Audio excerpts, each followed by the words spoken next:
လောကလူတွေဟာပြောဆိုကြောင့်ပြဿနာတက်နေကြတာရှိလူတွေကနှုတ်ကိုမဆောင်စည်းနိုင်ဘူးအင်တန်မှဆောင်စည်းဖို့ခက်တယ်နှုတ်ကဘာဖြစ်လို့လဲဆိုရင်အတင်းပြောစရာရှိရင်ထီလေးဆောင်းပြီးသွားပြောသေးတာနော်တယ်လီဖုန်းလေးနဲ့ဆက်ပြောမပြောရရင်လည်းပဲ Facebook ကနေ Messenger ကနေပြီးတော့ရိုက်ပြီးတော့ပြောသေးတာမပြောရမနေနိုင်တာလေအဲ့တော့တင်ညတဆိုတာစောင့်စည်းရမယ် Facebook ထဲလည်းရေးချင်တာမရေးရဘူးလို့သူတို့ဆိုလို့တယ်မကြည့်တဲ့နာတွေလည်းမကြည့်နဲ့မရေးတဲ့နာတွေလည်းမရေးနဲ့မပြောတဲ့နာတွေလည်းမပြောနဲ့လို့သူတို့တင်ညတစောင့်စည်းရကိုပြောတဲ့စကားတစ်ခုဟာအကြောင်းအရာမှန်ကန်တာဖြစ်ရမယ်မှားရင်မပြောနဲ့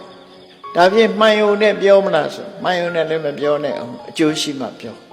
ဟုတ်တယ်မှန်လဲမှန်တယ်အကျိုးလည်းရှိတယ်ပြောရမလား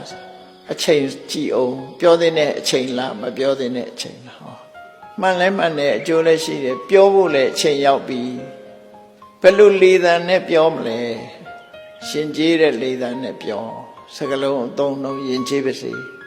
စိတ်ကဘယ်လိုထားရမလဲမေတ္တာစိတ်နဲ့ပြောဟောမြတ်စွာဘုရားဆုံးမတာထောင်းကိုစိနေတာနော်ကိုပြောမဲ့စကားကိုဆန်းစစ်လိုက်ငါပြောတာအမှန်ပဲလားအေးမှန်တယ်ဆိုလျှောက်ပြောနေလို့ရှိရင်ပို့ဒုက္ခရောက်မှာနော်သူများထိခိုက်သွားတယ်မှန်တော့မှန်တယ်သူများထိခိုက်သွားတယ်ကိုထိခိုက်တယ်အကျိုးမရှိဘူးဒါမျိုးဆိုတော့ပြောရင်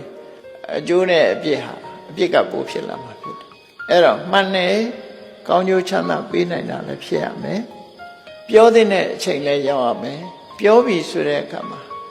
ရှင်ကျေးလိမ္မာစွာပြောရမယ်ရိုင်ဆိုင်မပြောရဘူးစိတ်ဓာတ်ကလည်းပဲဒေါသနဲ့မပြောရဘူးမေတ္တာနဲ့ပြောရမယ်အဲ့ဒါကိုတင်ညတလို့ခေါ်တယ်